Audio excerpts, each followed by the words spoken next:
नमस्कार। संतोष की रिपोर्ट में आप सबों का स्वागत है।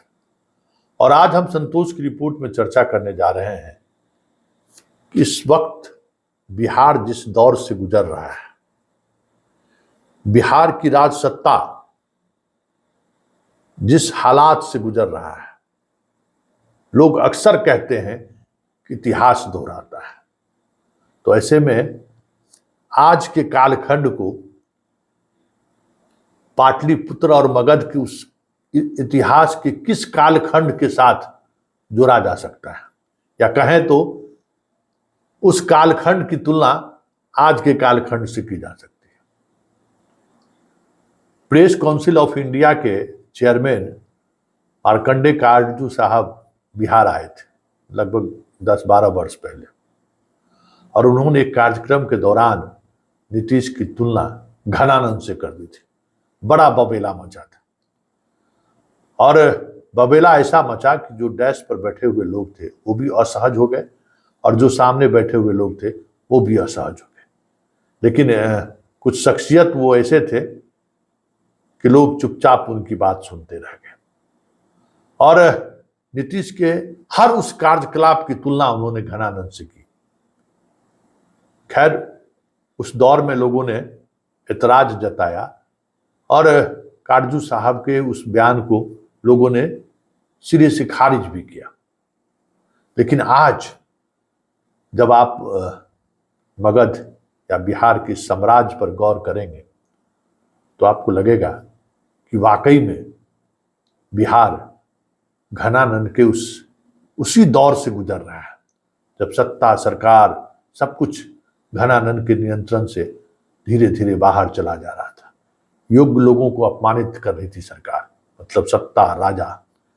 योग्य लोगों की पूछ खत्म हो गई थी। चाटुकार, ईर्ष्या वाले लोग, ऐसे ऐसे लोग जो सत्ता के प्रति वफादार नहीं थे, न राजा के प्रति वफादार थे, बस अपनी झोली भरने में लगे हुए थे, ऐसे लोगों की पूछ घनानंद के उस शासनकाल में काफी बढ़ गया था। और कुछ आज भी, अगर आज देखें तो आज भी कुछ इसी तरीके के हालात देखने को मिले।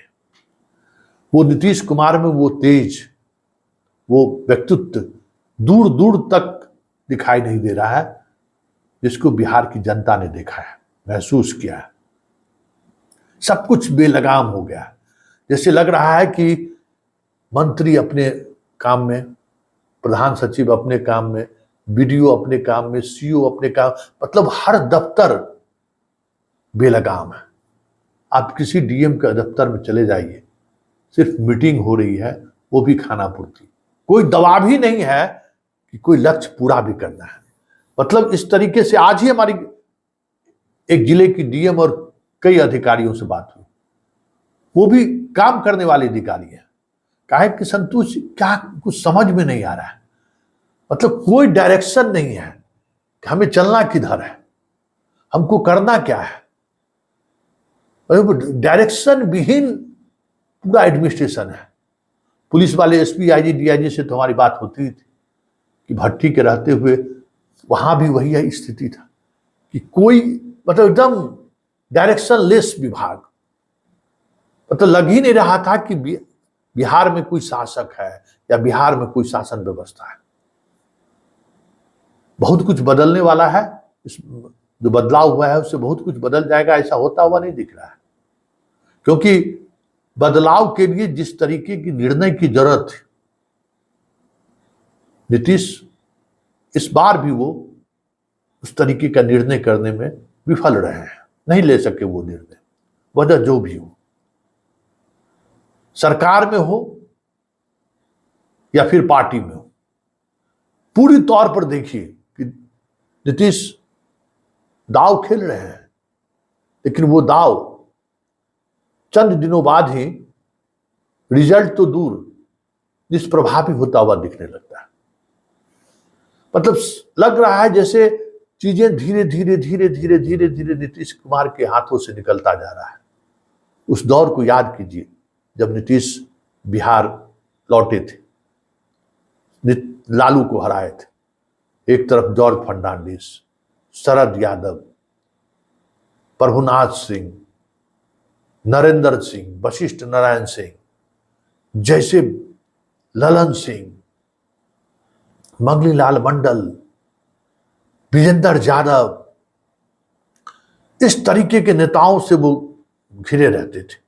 मतलब लगता था कि हाँ, हर कोई अपने अपने फील्ड में महारत हासिल कर रखा था। ऐसा लग रहा था कि एकदम एक से एक महारथी नीतीश के साथ खड़े हैं। आज देखिए, आज लग रहा है कि नीतीश के साथ कौन लोग खड़े हैं, उनकी क्या विश्वसनीयता है, वो समाज में या फिर एक पॉलिटिकल पार्टी के रूप में उसकी क्या पकड़ है जनता के बीच। आज नीतीश में भी वो क्षमता नहीं रहा कि उनके आने पर लोग सुनने के लिए आ जाए। बाकी नेताओं की तो बात ही छोड़ दीजिए, नुक्कड़ नाटक करने की हैसियत वाले नेता अब इनके पास नहीं बचा है। इनके पास अब कोई ऐसा नेता नहीं बचा है जो नीतीश के साथ पूरी ईमानदारी और वफादारी के साथ खड़ा रहे, वो सत्ता के प्रति वफादार रहे। एक भी नेता नहीं बचा है। जरा सुनिए, अशोक चौधरी जहानाबाद जाते हैं, पार्टी कार्यकर्ताओं को संबोधित करते हैं, उनका अंदाज देखिए। क्या वो नीतीश कहते सी हैं या नीतीश को लेकर क्या वो सोचते हैं? इसका जो अंदाज है, कभी नीतीश कुमार इस तरीके की राजनीति नहीं की है कि इस तरीके से हम किसी खास वर्ग को अटैक करें, किसी खास जाति को हम अटैक करें। वोट दिया या नहीं दिया, लोकतंत्र में कोई नेता ये चर्चा नहीं करता है कि हमको इस जाति के लोगों ने वोट नहीं किया, इस समुदाय के लोगों ने हमारे साथ खड़े नहीं हुए, हमारे साथ कोई नहीं कहता। लेकिन ये काम अशोक चौधरी कर रहे हैं। जरा सुनिए क्या कह रहे हैं अशोक चौधरी। कुछ लोग जात पात की राजनीति करके, नीतीश कुमार ने क्या इस जहानाबाद में किया कि जहां भूमिहार का गांव होगा वहां सड़क नहीं बनेगा। लेकिन आप जब अति पिछड़ा को बनाते हैं तो भूमिहार लोग भाग जाते हैं कि हम वोट नहीं देंगे। कहा नहीं दीजिएगा भाई, काम तो आपके यहाँ भी हुआ है, काम तो आपके यहाँ भी हुआ है। अभिराम शर्मा और राजू जी के छोड़ करके हम कोई बढ़िया बड़ा भूमिहार का नेता नहीं देखे जो वोट मांग रहा था चंद्रवंशी जी के लिए। हम लोग जब दरवाजे दरवाजे घूमते थे तो कहते थे कि चंद्रवंशी जी को वोट, आपका उम्मीदवार 4 बार आपका उम्मीदवार भूमिहार का जीतेगा, खराब होगा तो उसके लिए कहिएगा बढ़िया है। अब मेरा उम्मीदवार 3 दिन 4 दिन आपके दरवाजे नहीं गया तो आप कहिए कि नहीं मेरा उम्मीदवार अच्छा नहीं है, ये कैसे बात चलेगा? हमारी राजनीति थोड़ी होती है। राजनीति करना है असूल के साथ राजनीति करिए, राजनीति करना है वजूद के साथ राजनीति करिए और मुद्दों पर राजनीति करिए। हमारा नेता ने जब निर्णय कर लिया तो हम उस आदमी के साथ खड़े, खराब हो चाहे अच्छा। निर्णय का विरोध सिंबल के पहले कर सकते हैं, लेकिन सिंबल लेने के बाद हम निर्णय का विरोध नहीं कर सकते हैं। इसका मतलब कि आप नेता के अनुशासन से चलते नहीं हैं। आज नेता हमको मंत्री बनाया, कल हमको नेता मंत्री से हटा देगा तो हम नीतीश कुमार के खिलाफ गाली देने लगेंगे, तब तो मेरा क्या वैल्यू रह जाएगा। तो जो सिर्फ पाने की राजनीति में नीतीश जी के साथ रहते हैं, वैसे लोगों से भी होशियार रहने की जरूरत है। जीवन भर हम आपके साथ हैं लेकिन आपको कुछ नहीं मिला तो नीतीश जी को हम गाली देने लगे। ऐसे नेता की अब आवश्यकता नहीं है। हमको वैसे कार्यकर्ता चाहिए, वैसे नेता चाहिए जो सुख और दुख सब में नीतीश जी के निर्णय के साथ मजबूती से खड़े रहेंगे। और हम सभी कार्यकर्ताओं को कहना चाहते हैं कि हम भी कोई विदेश के नहीं हैं, हम भी जहानाबाद लोकसभा के हैं और जहानाबाद को नस नस हम भी जानते हैं। मेरे पिताजी 52-57 में जहानाबाद से मिले हुए थे, 52-57 में, और कोसी से मिले हुए थे। तो हम भूमिहारों को भी अच्छी तरह से जानते हैं। अब मेरा तो बेटी का ब्याह है भूमिहार से हुआ है, और बढ़िया से जानते हैं। तो इसीलिए राजनीति जब करना है, राजनीति अपने जगह पर है, व्यक्तिगत रिश्ते अपने जगह पर है, नेता अपने जगह पर है। जब नेता के साथ है तो पूरी शिद्दत से, पूरी ईमानदारी से और पूरा प्यार हम प्रयास करेंगे। मेरा प्रयास कामयाब नहीं हुआ कोई बात नहीं है, कम से कम हम अपने आंख के सामने ग्लानि तो नहीं महसूस करेंगे कि हमने नेता के निर्णय के साथ खड़े नहीं रहे। जो लोग कलकत्ता, दिल्ली, मद्रास घूम रहे थे चुनाव में, वो लोग अगर चाहते हैं कि अब हम नेता के कंधा पर करके विधानसभा पार करेंगे, ऐसा गलत बात है। आपने सुना, इसको आप क्या कहेंगे? ये व्यक्ति किसके प्रति जिम्मेवार है? ये व्यक्ति कहना क्या चाह रहा है, जो खुद अपने परिवार में सांसद बनाने के लिए सबसे पहले अपनी पार्टी और अपनी विचारधारा को छोड़ा।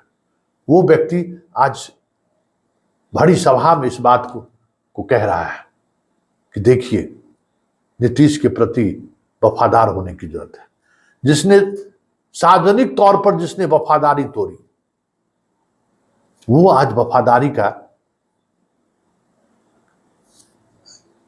इशारा कर रहा है, वफादारी का संदेश दे रहा है।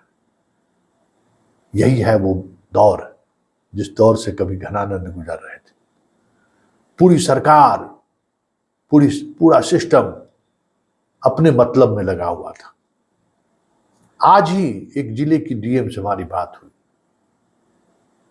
वो बहुत ही संवेदनशील व्यक्ति है। वो कहा कि संतोष जी, इतनी अराजकता मैंने कभी नहीं देखी।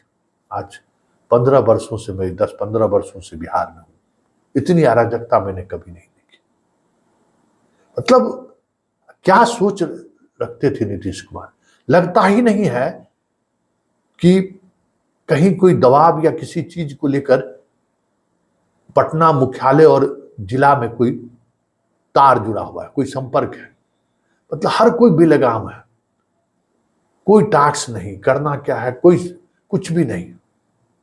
पुलिस डिपार्टमेंट का भी यही हाल था कि एसपी अपनी दुनिया में, डीएसपी अपनी दुनिया में, थानेदार अपनी दुनिया में, पब्लिक पिस रहा है, कोई मतलब नहीं है, रूटीन चीजें हो रही है। तो ये जो अराजकता है ना, वो अराजकता कहीं ना कहीं ये दिखा रहा है कि सत्ता और शासन में बैठे हुए लोग की संवेदनाएं अब शून्य होती जा रही हैं। संकट में साम्राज्य है, क्योंकि ऐसे तमाम लोग जो इस साम्राज्य को बचाए रखना चाहते हैं, ऐसे तमाम लोग जो इस साम्राज्य के प्रति लॉयल है, वो सारे लोग एक एक करके दूर होते चले जा रहे हैं। उसकी महत्ता को एक रणनीति के तहत कुचला जा रहा है। चीजें सब नीतीश तक पहुंच नहीं पा रही है कि नीतीश तक वो चीजें पहुंचे तो कुछ नई बातें सामने आए। ऐसे में जो कह रहे हैं लोग कि इतिहास दोहराता है, तो क्या ये माना जाए कि नंद वंश का वो आखिरी शासक घनानंद जिस तरीके से मगध को चला रहे थे और उनके अंतिम दौर में मगध साम्राज्य की जो स्थिति थी, आज बिहार उसी दौर से गुजर रहा है। लग तो कुछ ऐसा ही रहा है। पूरी सिस्टम, पूरी सरकार बेलगाम है, हर कोई कह रहा है। नीतीश कुमार खुद देखिए ना, वो पैनापन जो नीतीश कुमार में दिखता था, मतलब वो पैनापन दिख भी रहा है। हर दिन किसी न किसी विभाग की वो समीक्षा करते थे, वो सारी चीजें बंद हो चुकी हैं। और जिसके भरोसे उसने सारी समीक्षा करना छोड़ दिया, वो अपनी समीक्षा करने में लगा हुआ है।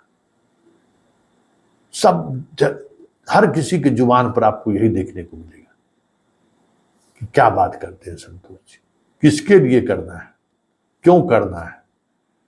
चीजें अब बहुत बदल चुकी हैं। आप भी इस तरीके की पत्रकारिता करना बंद कीजिए। किसको सुना रहे हैं, किसको जगा रहे हैं? जब पूरे सिस्टम में ही भांग घुल चुका है, तो आपके जगाने से कोई जग जाएगा क्या? इस साम्राज्य को अंत होने से कोई बचा नहीं सकता है। कर लीजिए जितनी कोशिश करना है। इस तरीके से लोग कहने लगे तो ये हताशा का परिचायक है। और जब समाज हताश और निराश होता है, तो फिर कहते हैं ना, बहुत मुश्किल होता है सत्ता, सरकार और सिस्टम को बने रहना।